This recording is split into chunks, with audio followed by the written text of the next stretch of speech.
अस्सलाम वालेकुम एस्पायरेंट्स, उम्मीद करता हूँ तमाम लोग खैरियत से होंगे। तो जैसा कि मोस्टली लोगों ने असिस्टेंट एसएन गेट और असिस्टेंट पंजाब पुलिस के अंदर अप्लाई किया हुआ है और उसकी जो टेस्ट डेट है वो अनाउंस हो चुकी है। ठीक है, तो ये वाले क्वेश्चन जो हैं वो काफ़ी सारे कैंडिडेट्स के थे कि टेस्ट कब होना है। जब हमने सेशन का आगाज़ किया तो मैंने जब सेशन का आगाज़ करने के लिए एडवर्टाइजमेंट चलाई तो उसमें मैंने कहा था कि पेपर जो है वो जल्द हो जाएगा, इसलिए हम 3 माह का सेशन नहीं रख रहे बल्कि 45 डेज का रख रहे हैं। लेकिन पेपर उससे भी पहले अनाउंस हो गया, तो यानी कि 1 महीना मिलेगा। लेकिन ये भी बड़ी अच्छी बात है। तो टेस्ट डेट जो आपकी है ना, वो एक तो बन रही है 24 बन रही है नवंबर की, ठीक है, और दूसरा जो है वो बन रही है 1 बन रही है दिसंबर की। तो ये 2 डेट्स जो है ना आपकी आई हैं टेस्ट की।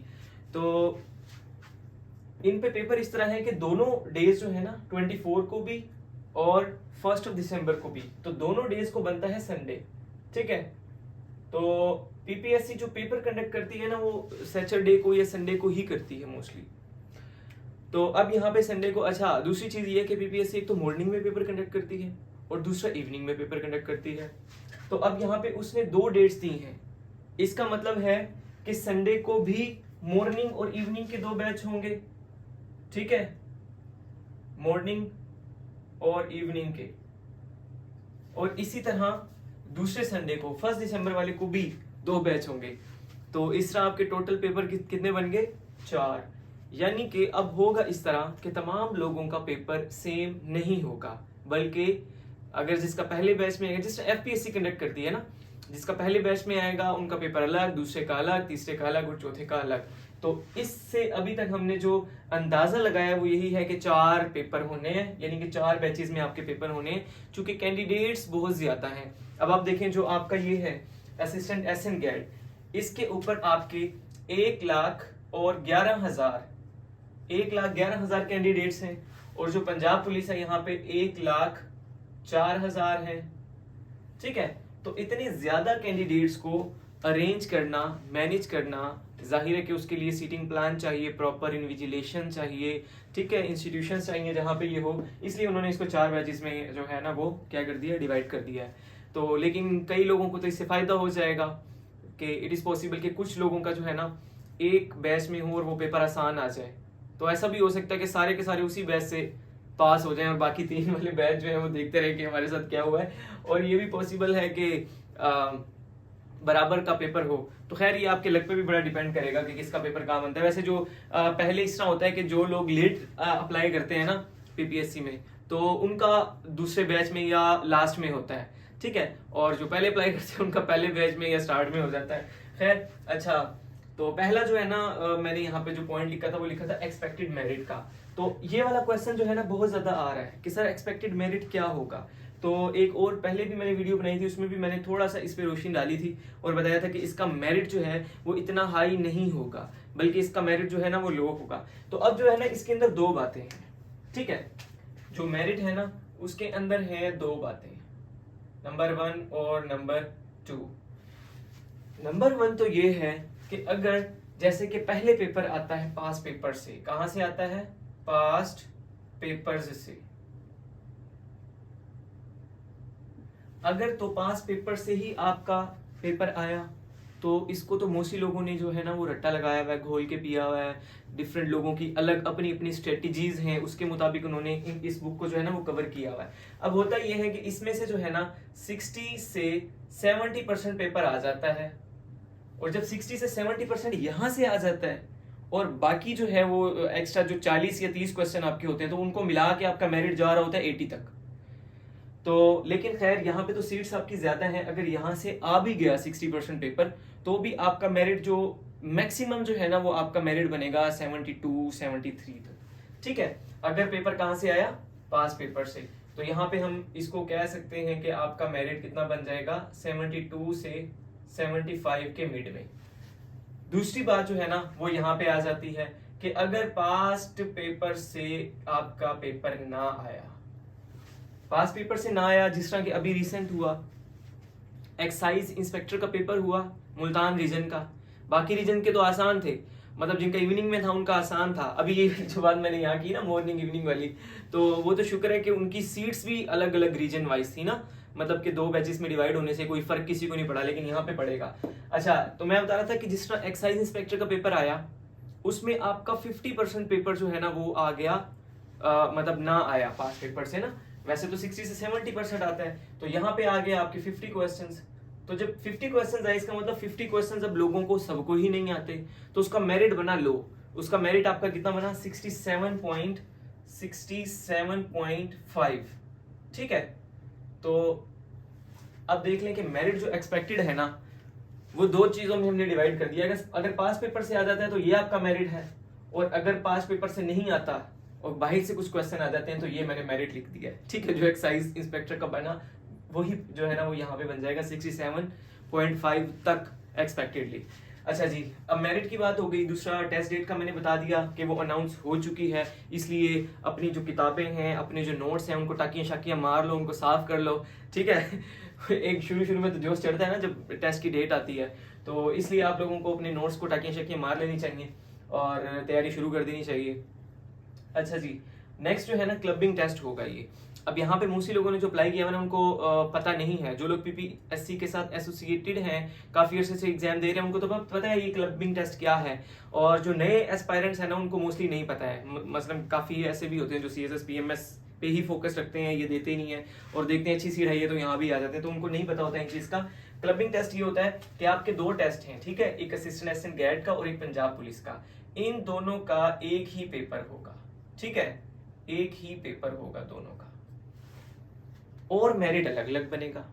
किस तरह? देखें, यहाँ पे है ना 1,11,000 एस्पायरेंट्स और सीट्स कितनी थी? 108। लेकिन इसके अंदर जो ओपन मेरिट की है ना वो 99 सीट्स हैं। तो 99 सीट्स हैं, इसको हम 5 से मल्टीप्लाई करेंगे, आपका जो है ना ये तकरीबन बन जाएगा 495। ठीक है, फिर आपकी पंजाब पुलिस है ना यहाँ पे 77 है ओपन मेरिट की। ठीक है, तो 7 सीट्स हैं, जाहिर है कि उसके जो कैंडिडेट्स हैं वो कम होंगे। ये आपका बन जाएगा 7 3 35 और 35, ये तकरीबन इतने कैंडिडेट्स बनते हैं।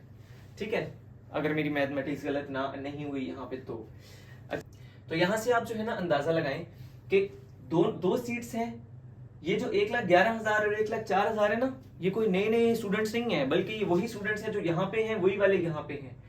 तो अब जहां पे 495 लोगों ने शॉर्टलिस्ट होना है उसका मेरिट जो है वो लो बनेगा, और जहां पे 385 लोगों ने होना है उसका मेरिट अप बन जाएगा, उसका मेरिट हाई बन जाएगा। ठीक है, तो अब एक्सपेक्टेडली वैसे दोनों का जो ये मैंने लिखा है ना वो इतना ही होगा। अब जो कितने 110 जो कैंडिडेट्स बन रहे हैं ना, तो इनका जो मैक्सिमम डिफरेंस है ना, मैक्सिमम डिफरेंस बनेगा 3 मार्क्स का। 3 मार्क्स का मैक्सिमम डिफरेंस बनेगा इनका, बस।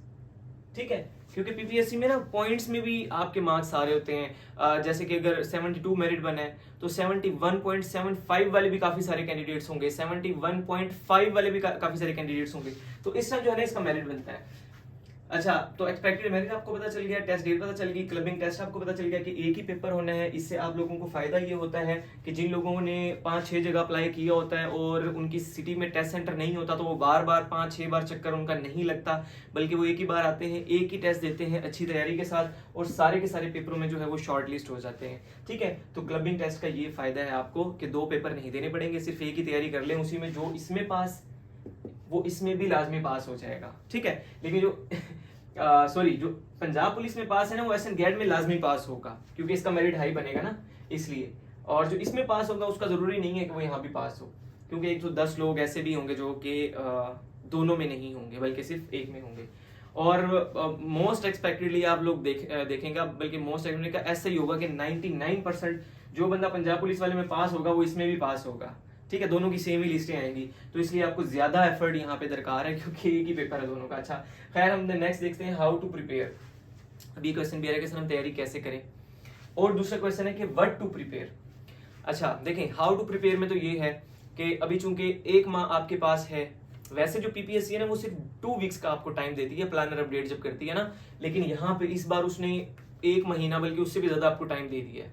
जिन लोगों का 1 दिसंबर को पेपर है उनको तो 40 दिन मिल गया है ना तैयारी करने के लिए। तो एक तो ये है कि आप हाउ टू प्रिपेयर में आपने पास्ट पेपर लेने हैं और उनको कुछ स्ट्रेटजीज होती हैं, हर शख्स की अपनी स्ट्रेटजीज होती हैं, वो भी मैं आपको बताता हूँ कि किस तरह आप तैयार करें। और वर्ड टू प्रिपेयर में जब आप आ जाते हैं तो इसमें जो है ना, आप कोशिश ये करें कि मैथ को एक्सक्लूड कर दें, ठीक है। वर्ड टू प्रिपेयर में मैथ को आप निकाल दें और बाकी के जो सब्जेक्ट है ना आपने वो तैयार करने हैं, और वो भी मैं आपको बताता हूँ आपने किस तरह तैयार करने हैं। अच्छा देखें, पास पेपर जो है ना, वहां से जैसे मैंने बताया कि 60 से 70% पेपर बनता है। तो अगर तो पेपर आता है ना नया बिल्कुल ही, तो फिर तो सारे गधे घोड़े वहां पे बराबर होंगे, और मोस्ट एक्सपेक्टेडली वो 500 से 1000 लोग जिन्होंने पास पेपर्स को घोटा लगाया हुआ है, रट्टा लगाया हुआ है, उनमें से कोई 5% लोग ही पास हों, क्योंकि फिर तो सारे बराबर हो जाएंगे ना। ये जो इन लोगों को 20-25 मार्क्स का यहाँ से मार्जिन मिल जाता है, वो तो मिलना नहीं है, तो फिर तो लक ही होगा किसी का कि जिसको किताब याद हो और वो पास हो जाए, अगर नए क्वेश्चन है। अदरवाइज जो है ना, आप लोगों को भी उन लोगों की तरह कम से कम किताब तो याद करनी चाहिए ना, जो लोग पिछले 1 साल से, पिछले 2 साल से, 3 साल से जो है पीपीएससी को रट्टा लगाई खड़े हैं, उसको मतलब के और कोई जिनको कोई काम काज नहीं है, सिर्फ पीपीएससी की तैयारी करते हैं। तो आपने क्या करना है, आपने पास पेपर्स जो है ना उनको प्रिपेयर करना है, और यहाँ पे मैंने आपको बता दिया कि मैथ को आपने छोड़ के फिर प्रिपेयर करना है।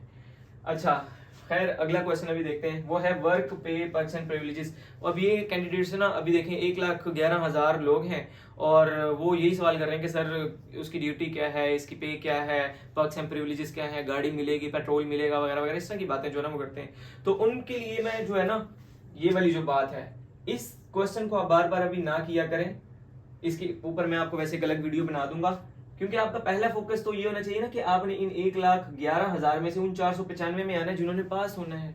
तो जब आप पास हो जाए तो फिर पता कर लीजिएगा कि इसका क्या पर्सेंट प्रिविलेजेस है। अच्छा, वीडियो जो है ना मुझे लगता है काफी लंबी हो गई है, तो मैं बाकी का जो पोर्शन है आपको नेक्स्ट वीडियो में बताता हूँ। और जो हमने एक सेशन का आगाज किया हुआ है, उसमें आपको डेली बेसिस पे जो नोट्स प्रोवाइड करेंगे, डेली बेसिस पे आपके टेस्ट होंगे, लेक्चर होंगे, बड़ी मिनिमम फीस के साथ, तो आप लोग वो भी ज्वाइन कर सकते हैं। तो मैं अगली वीडियो में आपको जो है ना आगे की बात बताता हूँ। बहुत शुक्रिया, अल्लाह हाफिज़।